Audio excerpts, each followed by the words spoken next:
Hello, everybody, and welcome to the NextGen Planners Podcast. My name is Amelia Hamilton, and I am the head of community here at NextGen Planners. And in today's show, I am joined by the brilliant Isobel Cowell. Welcome to the podcast. How are you? I'm good, thank you. Thank you for having me. Of course, it's my pleasure, my absolute pleasure. And you've had quite an intense journey, it's fair to say, to where you are today in life, and you kind of found yourself in a niche that you didn't necessarily expect, did you? No, 100%. So I guess a bit of backstory, I'm assuming a lot of people don't kind of know it, is I currently work as head of social at Kurogo, which is a personal branding agency, which basically means we do social media for CEOs, founders, entrepreneurs, things like that. So basically, when you go on LinkedIn and you see all those people doing this awesome content all the time, is probably not them. But yeah, personal branding is definitely something that I think probably a lot of people don't fully know. I didn't even know a few years ago. So once again, a bit of further context for that is I'm actually 22 years old at the moment. So graduated uni 2 years ago now, which is terrifying. I'm still in my head, I'm 18 years old. But either way, when I was at uni, I did like history and politics, had no idea really what I wanted to do. I was super academic. And because of that, I not plodded along in my academic career, but kind of was like, oh, I'm good at this, so I'll just do this without really overthinking the career aspects off the back of it. But very much knew I didn't want to do something super boring in my career.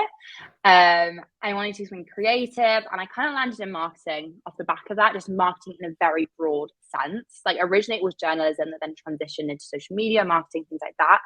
Without fully knowing the industry, without having an into the industry, I was very much not one of those people, who are like, oh, I've got an internship because my dad's firm has internships I can go to. Like that was not me. My mum's a primary school teacher. My dad works in cement in Asia.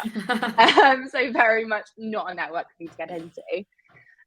So yeah, literally did a few internships here and there.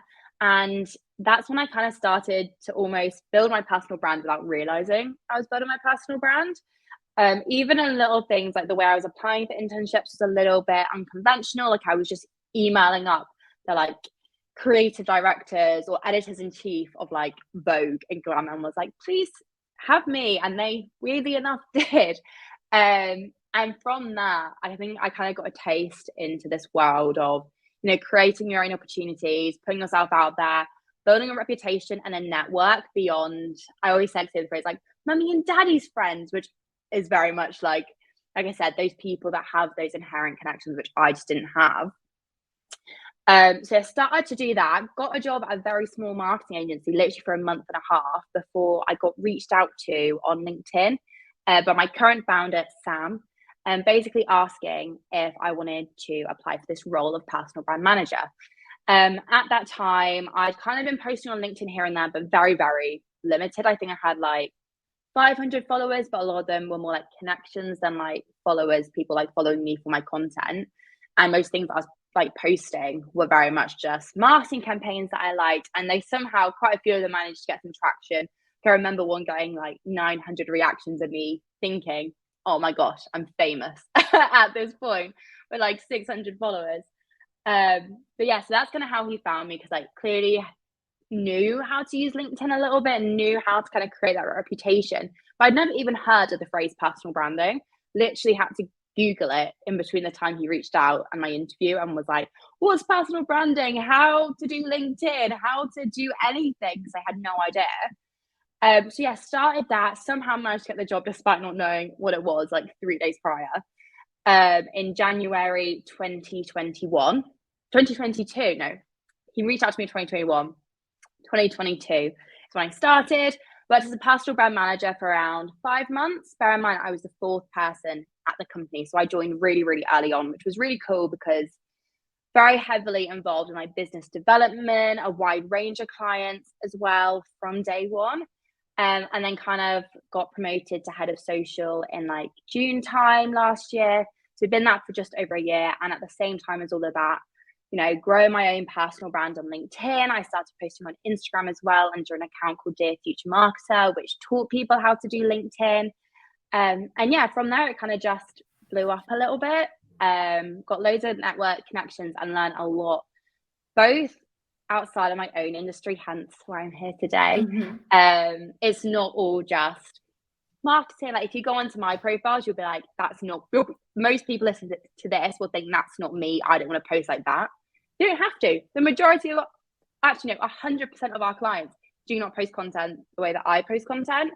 It's all very, very different. And that's, I guess, the beauty of marketing and writing for other people. Absolutely. And yeah, yeah. And I think one of the most kind of brilliant things about socials and personal branding, and you're kind of a case study of this, is how quickly it can change your situation and how quickly you can get that kind of audience that you're looking for if you do it in the right way. If you're being proactive, if you're really taking into account what is going to work, what isn't going to work, because as much as it is, is creative and there's an element of luck, there is strategy to it. And I mean, otherwise you wouldn't have a job in that position, would you? So I think it's kind of interesting, as someone in personal branding, what does a day in your life look like? What are the practicalities in kind of developing that for other people? Yeah, for sure. So we obviously have a lot of clients who work with them very, very closely in a bunch of different industries. So the first thing you need to do, and this is, I always say this, obviously as a personal branding agency, we know the wider strategy, but actually if you're building it for yourself, it sometimes can be easier, because our first thing we have to do is make sure we're on top of industry trends. So as you were saying there, like, it's so quickly to change your situation when it comes to personal branding and get success in it. That does not necessarily mean you're going to get loads of followers and likes, but what you do need to do is show that you're an industry expert and a thought leader in your space, which means you do need to know what is going on, like what is trending on, even like for us, like obviously it's kind of bit different in marketing, but even in your industry, like, is there a new software that's come out? Is there a conversation that's going on online that you can have an opinion on? Is there what's going on in like news articles, newsletters, whatever, that you can actually talk about? That is like the first place to start, is actually saying what's going on and how can I insert my voice into that. And that second part is really, really important. Like this, you are not a news site on LinkedIn. Like you need to show that you have those thought processes, that you actually are, and I keep saying this phrase, but a thought leader. The second part of it is obviously actually writing the content.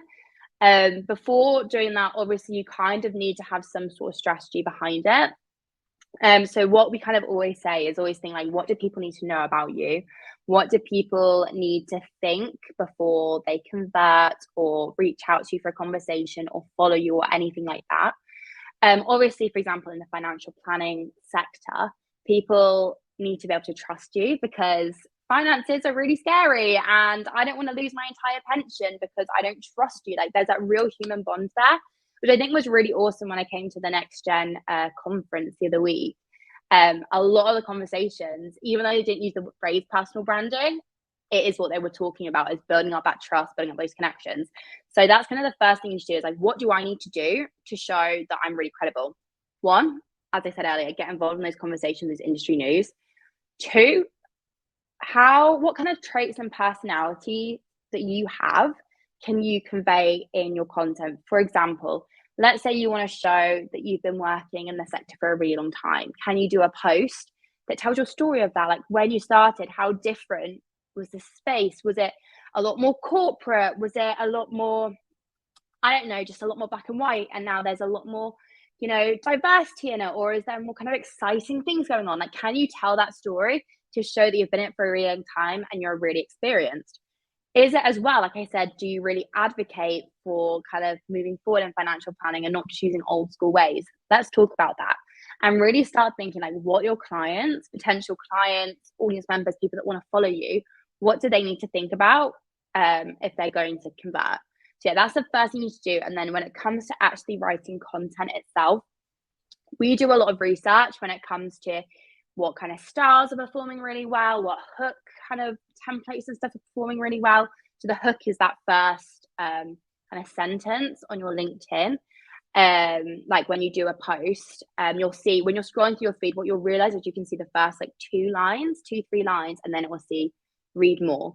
And like in that, you need to make sure that you're having a lot of context for your post. So for example, let's say you are talking about the need for increased diversity in the financial planning space. That needs to be in those first 2 lines. And then when you go into the rest of your post, don't overthink how you're actually writing it. Like there'll be a lot of people that say you need loads of white space, which basically means you need a lot of like a single line, then a blank line, then another bit so it's more readable. But if that's not your personality, don't try and force that either. Like if you like writing in paragraphs, if you like using emojis, or you don't like using emojis, if you like including photos, if you don't, just do whatever you want to do. There's a lot online about how you have to be super authentic, and that got really kind of misconstrued at the start of kind of like last year, and even like going into this year a little bit, that it meant you have to have a photo of yourself crying on your LinkedIn to be authentic. That is not the case. Please do not think that, because I think that sort of mindset really puts a lot of people off LinkedIn. Being authentic means just writing content in the way that you want to write it. If you want to do paragraphs and write quite formally, that's completely okay. Like I would suggest, like, don't feel like you have to be formal or corporate. Like LinkedIn has very much changed, and if anything, to get that trust, you do want to be a little bit more conversational, show that you're a human, people buy from people, but just write how you talk. Don't try and force anything that you're not, basically. Yeah, absolutely. And I think there's perhaps some worry of, oh, but it's been said before, other people are doing it, other people are doing this. But if you go back to that idea of authenticity, but they haven't heard it from you and from your specific perspective. And, we all come with a different background, a different upbringing, different ways that we've come into things. So then our perspective on, for that example, diversity in financial planning is going to be slightly different. It's going to be coming from, a different way of thinking. And so making sure that you're just being you and it's your worldview, and then whatever comes from that is going to separate you from other people who are writing similar things. And there is space for people, isn't there? It's not like there's only one person who can talk about something. Yeah, for sure. I think definitely said, like, people like, we use the term niche a lot when it comes to like market stuff. Oh, there's enough people in my niche. Well, you're not in it. And as you said, like, everyone's got a different perspective. Nothing you say, quite frankly, is probably going to be completely unique. Someone's probably said it before. And that's why it's super important, as I was saying, to add your story into it. For example, let's say you started in this industry 10 years ago.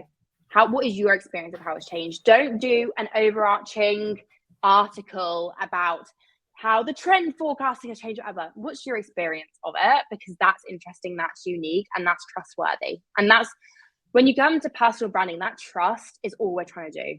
That is why we have people instead of company pages, is purely to build that trust, and you do that through your stories and perspective. For sure. And so going back to the idea of different platforms and utilizing different spaces online. So you've talked a lot about LinkedIn. Is that the biggest one, the only one you'd recommend? Are there other platforms that you think might be useful for someone in the financial planning industry? What are your thoughts on that? Yeah, so starting off with LinkedIn, I think the reason why a lot of people talk about it when it comes to personal branding is for a few reasons. One is because it was quite easy to grow. Even now, especially like a year ago, when the platform, no one was really posting content that wasn't corporate updates and press releases and stuff. It was really, really easy to stand out. And the way the algorithm works, which is basically how LinkedIn thinks about your post, was really easy to get a lot of views on, because let's say I liked your post, Amelia, or like a majority of my network would see it, which is a lot easier than Instagram. If I like a post, you wouldn't see it. So because of that, it was just a really easy platform to grow on, and it still is. It's definitely been changing, getting a little bit more saturated, which basically means there's more people on it, but it's still, as we were saying before, it's still a place to grow, even though other people are talking. LinkedIn's also really good if you're B2B, so like trying to sell to other businesses, because that's where a lot of, CEOs, founders, people who are just also in that mindset when they're scrolling online. So for example, if you're on Instagram, you don't necessarily you're not necessarily in the mindset to buy or in the mindset to convert or things like that. Whereas LinkedIn is really easy because people are like, you're on LinkedIn with that corporate headspace. But saying that is definitely not the only place to grow. Instagram is a really good place. There's a lot of conversations that Instagram is dead. It's not. If anything, it's a really good community building place. So there's kind of different platforms, different things. So LinkedIn is really good for reach, which means you're going to see loads of people and that community aspect. Instagram is kind of harder to grow quickly, but the people that you do get are going to be really loyal, and that brand loyalty is going to be super important, especially, right now. I mean, I'm sure all of you in the financial space will know we're going through recessions, we're going through kind of like things are going a bit crazy right now, the stock market and everything. If you can get a community of really loyal people, they will come back to you and they will trust you and they will continuously be looking for your content. So that's why Instagram's really good. And then obviously we've got TikTok, which I know is really scary for a lot of people. But it can be really useful for that growth piece, especially if you're going after people that are consumers. So like I said, B2B, business to business, is really good for LinkedIn. B2C, so like business to consumer. So let's say you're going after individuals. TikTok is actually really, really useful, like a tool for that, because you are like, it's not just business people looking at it, people are looking at it from their own personal view. What I would say about TikTok though, you don't have to dance on it. You don't have to do anything crazy, or as I was saying before, like you just have to show up as your authentic self. And if that is literally sat there with like your phone in front of you, just talking to the camera and explaining your services or explaining problems, it is really, really useful. Like I would have a look at, there's an account called, I think it's Save with Nude, and it's all to do with like saving for your first house. And it's an app and stuff, but it comes up quite a lot. And I've got some friends I know have collaborated with them. And they're a really good example of how you can talk about finances and things that are quite boring. For example, well, boring for like the average consumer. Yeah. I'm sure not everyone listening to this. But the average consumer that's, scrolling on TikTok, how you can actually make it quite engaging and quite interesting just by simply talking to people like they're real people and about their real problems. I think that's something super important when it comes to approaching anything you do online. Don't try and make it sound like a corporate press release where you're talking to everyone. Just talk to one person. How would you talk to them? Like, there's a really good kind of trick you can do. And it's like, let's say I was writing to my mum and I say, "Dear mum," and then I'd write my post and like, "Love from Isobel." And if the post still makes sense, and obviously there are going to be some leniencies and stuff like that, but it does need to sound like I could technically have just sent that to my mum and I'm just talking to one person rather than everyone. So that's a good trick to use, and especially on TikTok, if you're talking to people, I feel like sometimes you have to think, I'm going to do this big thing, there's going to be like text popping up everywhere. No, just talk to the camera. How would you talk to your client? Say that and then put that online, and you will kind of slowly start seeing results. Don't underestimate as well, like things like, especially if you want to grow, not necessarily just for clients, but just to get bigger credibility in your industry, places like Medium, if you want to write kind of longer form blog articles, places like Twitter are really good as well. If you want to do more like text-based things. But yeah, I would say, honestly, it sounds silly, but if you want to go after consumers, TikTok is actually surprisingly good. Or if you're going to go for an older market, Facebook like videos and other stuff, like if you are going for maybe like that 40 plus market. But yeah, LinkedIn I would not underestimate just because you think it's an old corporate platform either. Yeah, and I think the other thing to say as well is, if you have got this kind of authentic voice and you're creating content that's true to you, a lot of the content that you can post on one platform, you can just post on the other. Translate, so it's not like you're having to create different things for all these different platforms and creating a huge amount of work for yourself. If you, like you said at the beginning, have this core idea, you're going to say it in the way that is true to you, well then you can just post it on Instagram, then you can post it on TikTok, then you can post it on Facebook for Reels, or what do Facebook do now? Facebook videos? Oh God, I think it's just Facebook videos. I'm not gonna lie, I'm not Facebook. Yeah. I'm 22. We're showing our age, aren't we? I know, what's Facebook? But I do know people do use it, so yes, it's not my generation. No, I know, but I think it's slightly safer and more comfortable for. We're gonna annoy some people, aren't we?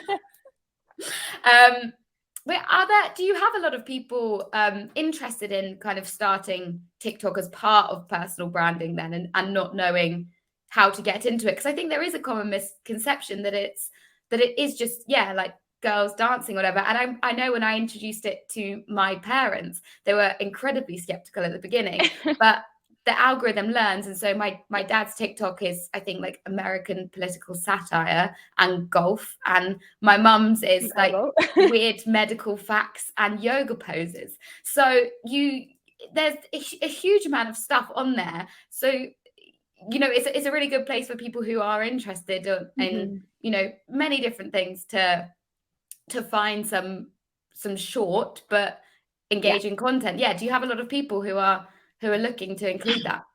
Yeah, for sure. To be fair, I think a lot of people come to us as an agency not knowing how they want to get on TikTok, but being like, I want to get on TikTok because TikTok does sound really cool and exciting.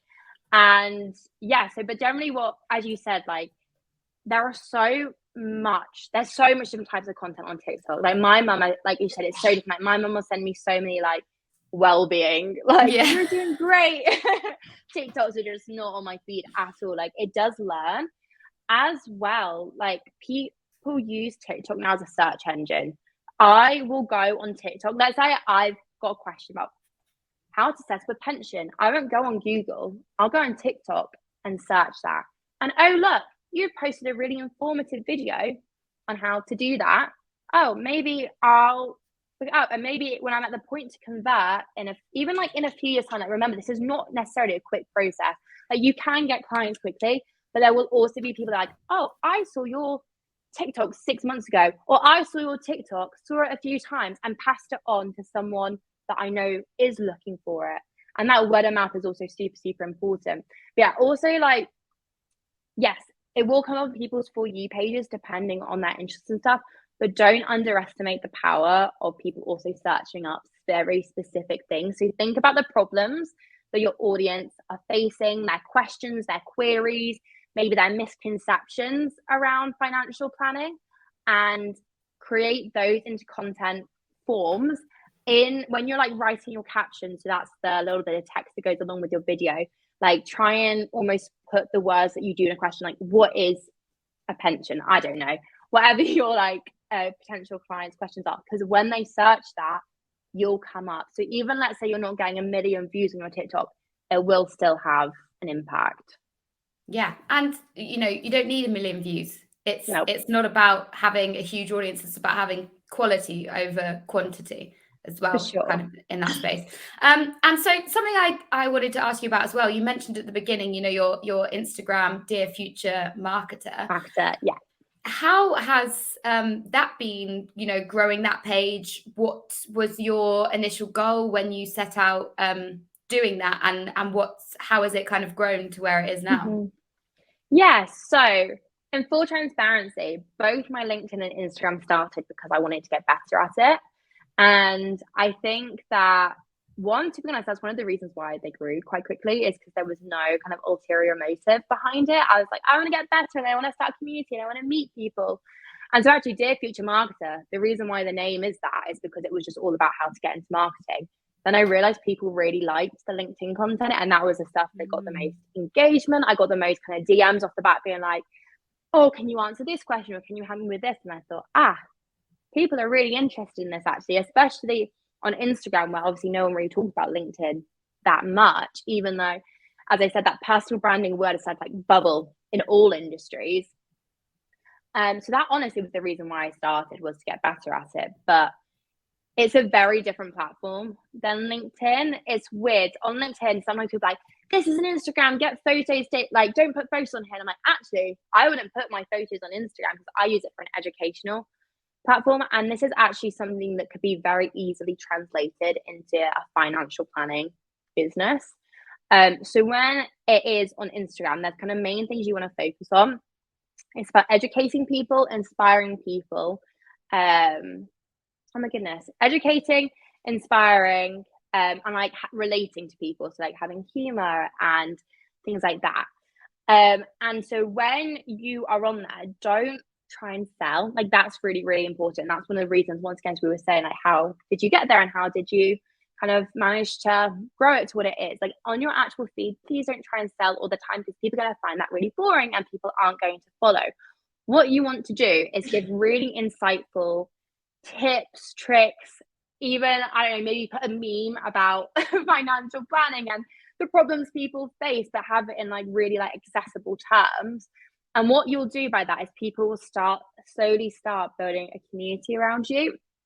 There's a really awesome page that I follow, and I know the girl that runs it, called All Things Money, and it's all about making finances super accessible to younger people. So we're talking about investing, mortgages, all those different things. And there's a community around it at this point, and that she does in real life events, and she's spoken on the BBC and all these things. And obviously that might not be your goal, but what it does show is that actually are people interested in this, even if you think, oh, no one's going to want to follow an Instagram page around financial planning. People do, because guess what? Finances impact every single person on this planet. Like that's almost something that majority of us can relate to, get affected by. It's a lot of cause of stress. And I know it's almost like the number one like reason for arguments and divorces in couples and stuff. Like it is really, really important. So what I would say is try, when it comes to Instagram, and that's how I grew mine, is to think of it as a community thing, and don't look at it of being like, oh, what can I tell people about my amazing business? Think about, what can someone read this post and think, I've gotten something away at the end of this, or I can do something at the end of this, or I feel better at the end of this because you've shared a funny meme and I realized that I'm not the only one struggling with these financial problems. And then what you can do off the back of that is on your stories. So that's those like 24-hour like posts you can do that show up around your like profile. That's where you can start to sell in those, and that's where you can be, I've got X amount of spaces of client openings, or I'm doing this course that you could come along to, or whatever. And that's because you've already got X amount of people who are really engaged, following, and loyal. You can actually then use those to then sell to, monetize, but in a really kind of healthy, ethical, sustainable way, not just in a shoving promotions down people's throats. Yeah, if you've got this engaged community, they're going to be wanting that, aren't they? If you've built that trust, you're giving them some really interesting content that's helpful, then they're going to be asking rather than trying to push it on them. And so, looking at, obviously this has been a bit of a weird, wild process for you in the last couple of years. Are there some mistakes you might have made early on that really taught you some lessons for now and has meant that you're successful? Yeah, for sure. So I think one of the biggest things was thinking it's all or nothing when it comes to personal branding. As soon as you start posting, engaging, you'll start seeing people popping up that say, you have to post 7 times a week and you have to engage for an hour every single day. And if you don't do these, there's no such point doing it. Your content's not amazing and unique. Don't even bother posting because it's going to be awful. And that is probably the worst mentality you could possibly get into. Like, if you post once a week, even once every 2 weeks, you're probably posting more than about 80%, 90% of people that are actually on LinkedIn. It just seems like everyone's posting because obviously the only posts you see are by people who are posting, funnily enough. So I think that's the biggest thing, is just getting really bogged down by everyone around you and comparing yourself as well. Like, when you start posting, like, there is sometimes negativity online, and it's just part of it. Unfortunately, there are some, quite frankly, just nasty people like out in this world. Like, I've had it where I've got a hate comment, for example, on one of my posts previously, and I've been a bit nosy, so I clicked on their profile, clicked on their activity, and every single post they have ever engaged with is a hate comment. And I'm just like, how have you got the energy to do that? Like, why would you want to put your energy into that? So there is negativity online, but both from like that extreme, but also just you see other people's posts, comparing posts, whatever. This is what a good post means. Don't listen to it, because quite frankly, you will get bogged down by it. You will get in your own head by people that don't even matter. And as well, going back to that whole like all or nothing thing, like, consistency means posting once a week, once every 2 weeks for a year, not posting 7 times a week for 3 weeks and burning out and never posting again. So I just think, really look at what you're own doing, focus on your own content, your own business, and just yeah, like focus on that and just don't get bogged down by everyone else, and like give as much kind of, this sounds a bit like airy fairy, but give as much love as you can to other people, network, be open to those opportunities, but do it from a place of, you know, like you want to help other people and they'll want to help you too, but just anything else, just look out. Yeah, I mean, that's great advice. And also, I don't think I've ever heard anyone talk about consistency in social media in that way before, because I think I was under the illusion that, you know, if you do really want to grow a brand rapidly, you need to post at 9 a.m. on a Wednesday, 5 a.m. on a Thursday, 11 p.m. at night on a Friday, and that there's specific times and it has to be consistent. And that word comes up quite a lot. But from what you're saying, then consistency doesn't necessarily mean intensity. It just means having regular-ish kind of updates. So what would you say is the ideal kind of bell curve of consistency? Where should people try and fall in between? Yeah, for sure. So I think ideally you should be showing up once every 2 weeks minimum. Ideally, it's one of those things. Well, obviously, yes, if you show up 5 times a day, you probably will grow faster just because you've got more opportunity to get more likes, to get more views, whatever. But obviously, if you stop posting after those 5 days because you have anything else to say, or your content's not good enough because you're posting for the sake of it, people won't follow. So on that bell curve, yes, in an ideal world, 5 times a week would be awesome. But if you post 3 posts that are bad posts, people are going to start unfollowing, and then all your progress will be gone. So I think 5 times a week is like, if you can, awesome. I don't, but like if you can, good for you. Minimum is show up at least once every 2 weeks. If it is like, you know, you're doing it yourself, you're super, super busy, or I think minimum. But if you post once every 2 weeks, I would say like try and leave comments and stuff throughout that period as well. Just is making your face and name recognizable. And sometimes the best way to do that is just by leaving really engaging comments. Not love this post, but like leave your thoughts on it, or leave some advice for people off the back of that post or something like that. I think an ideal medium would be 2 to 3 times a week. That would be like, you would probably see really great consistent growth if you did 2 to 3 times a week. And I think that's kind of the sweet spot. But as I said, do what works for you, because there's no point posting 3 times a week and you still find that too much and then you just don't post because it's too much and stressful. And I don't even want to look at LinkedIn anymore. Like, find something that works for you. Yeah, and I guess another conversation then is when you said your post might not be good enough. I think there's another balance to strike, isn't there, of being like, at the end of the day, your post might not get a lot of interaction. So to pour everything into one thing and spend hours and hours and hours and hours on it is perhaps not the most useful use of your time. It's trying to work out, how can I spend, you know, a moderate amount of time creating something I'm happy with, but not, you know, really overdoing it, so that I can post regularly. I'm happy with the content, but not overdoing it on kind of the quality. For sure. Like, I think I always say, like, especially, so we have like new personal brand managers coming on and I help train them up, and I'll say to them, put a 15-minute timer on. I don't care what the post is at the end of those 15 minutes. We can edit it together afterwards, whatever, but 15 minutes is what you're spending on that, because you will start to overthink it after a time. I would also say as well, like, actually sometimes posting more, like what I found personally, like I've been posting for a year and a half now. I have 70-something thousand followers. I get posting anxiety sometimes. And I actually find if I post more consistently, so like 3 times a week, I'll get less scared about the post, because I'll be like, oh, well, if this one doesn't do very well, there's tomorrow, rather than being like, oh my goodness, I'm only posting 1 post this month. It has to be the most perfect post that everyone's gonna print out and put on the wall afterwards, you know?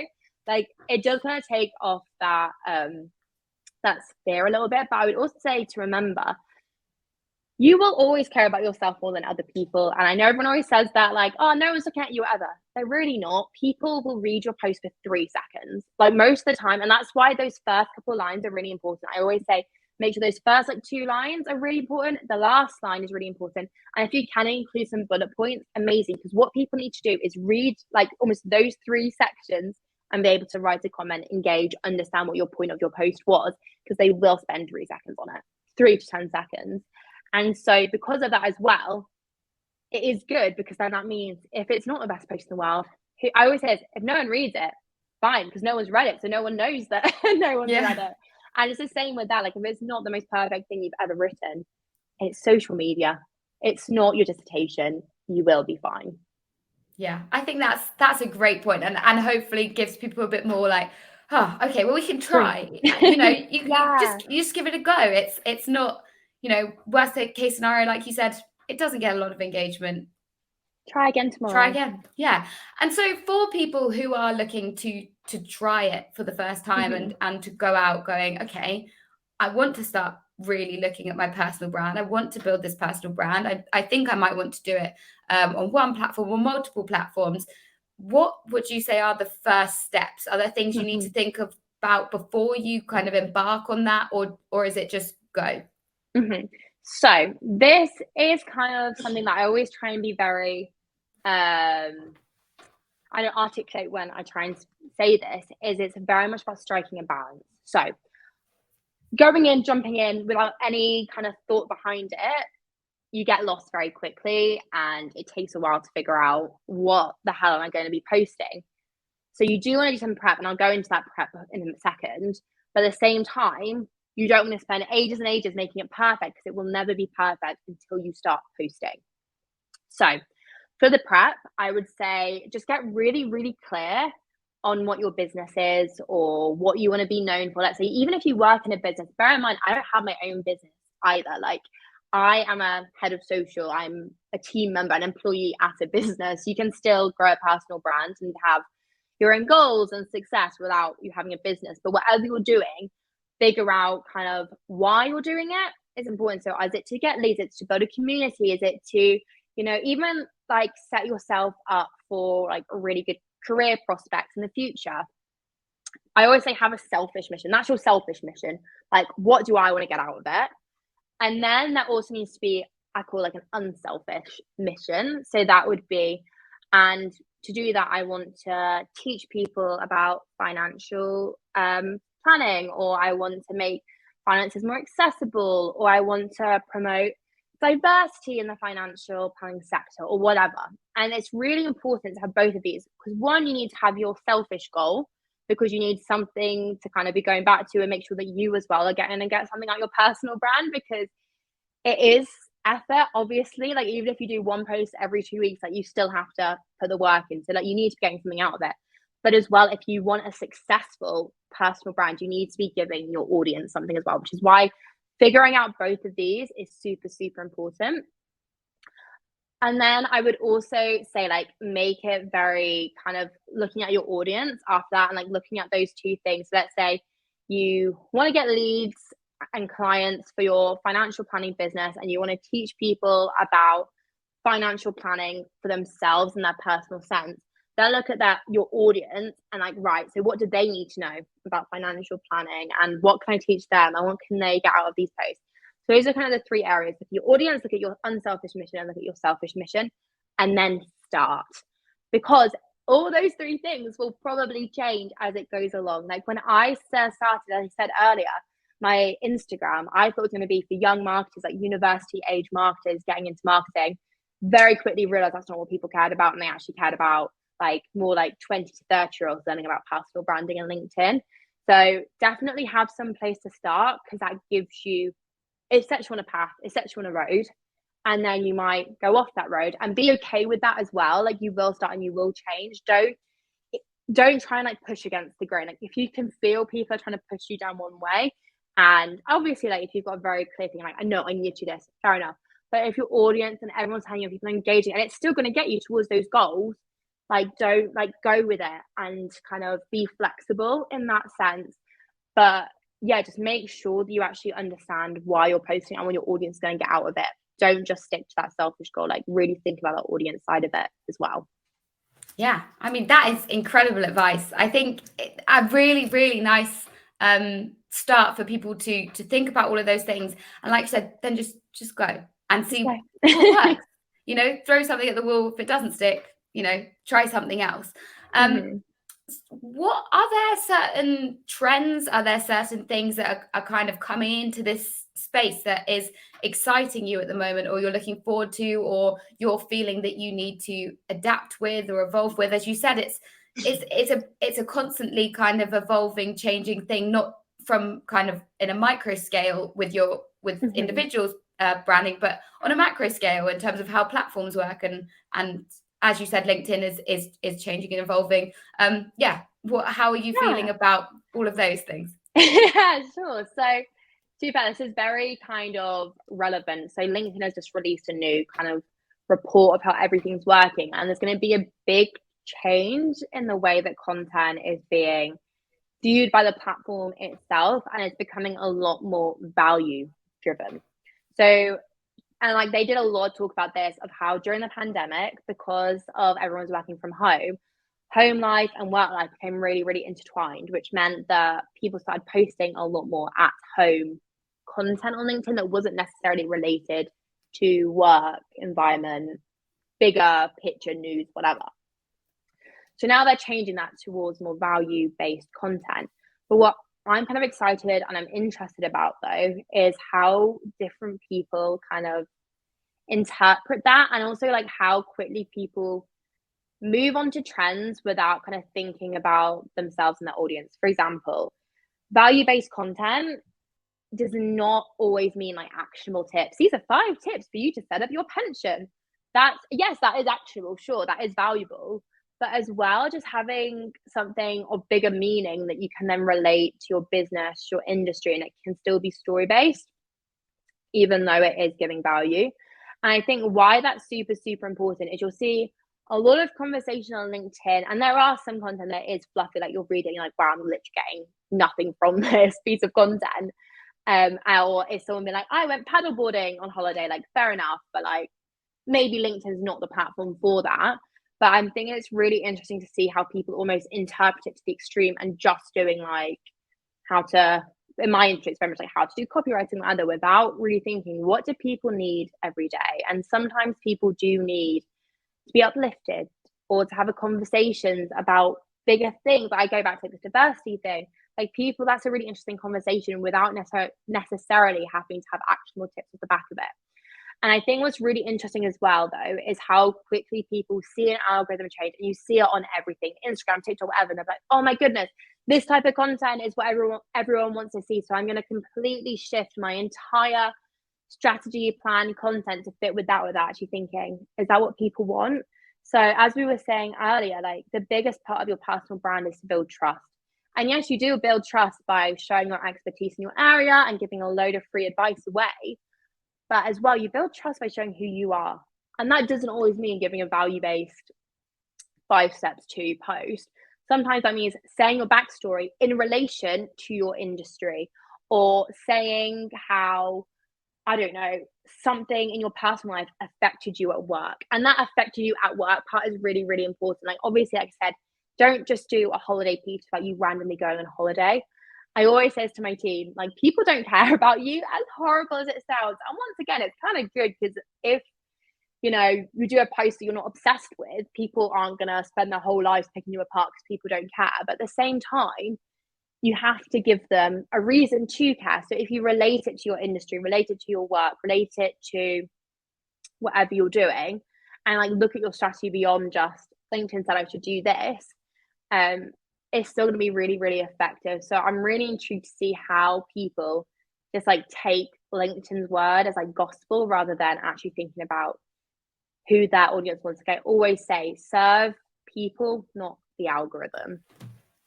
That's a really nice motto, because I think at the end of the day, the algorithm will then catch up, won't it? If you're doing all those things, people like it as well. Like, yeah, like LinkedIn will put your content out. Definitely. Right. So we've got a couple of questions that we like to ask everybody at the end of our podcast, and this has been an incredible chat. I mean, I've learned so much and dispelled many myths and made me feel more confident about posting as well. But questions for you, a couple of more questions. The first one is, we like to ask our guests for a book that has helped them in their career so far. Do you have a book? Yeah, so mine would be Emotion by Design by Greg Hoffman. And then you'll automatically think, oh, it's very marketing related. So Greg Hoffman is the ex-CMO of Nike.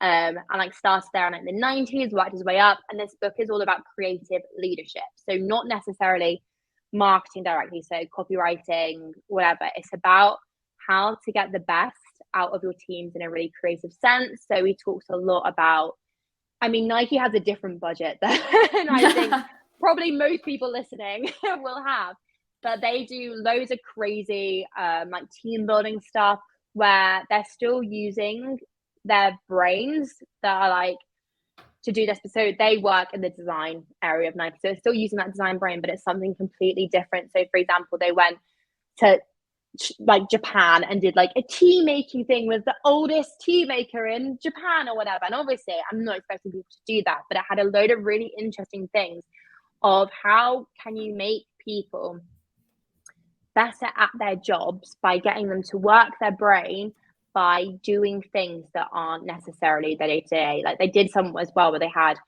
a guy that found Bigfoot come in and speak about Bigfoot, and it got people, they're like, oh my gosh, that's crazy, and everyone was laughing, but at the same time it gets people thinking. I think that's such a good lesson, both for yourself as well as anyone who has like a team that they run as well, actually how to get people really inspired and thinking outside the box. Both that could be from a business development point or a client relations point, or how you approach financial planning from a different point of view, which I think is really awesome. Definitely. And as you said before, you know, you're head of social now. Does that mean you have a team yourself? And how has that changed your perspective on things? Yes, so I am the youngest person as well, which I think is quite a important kind of dynamic to I guess say. So I've got like 7 people like that I help train and, you know, hold accountable and things like that.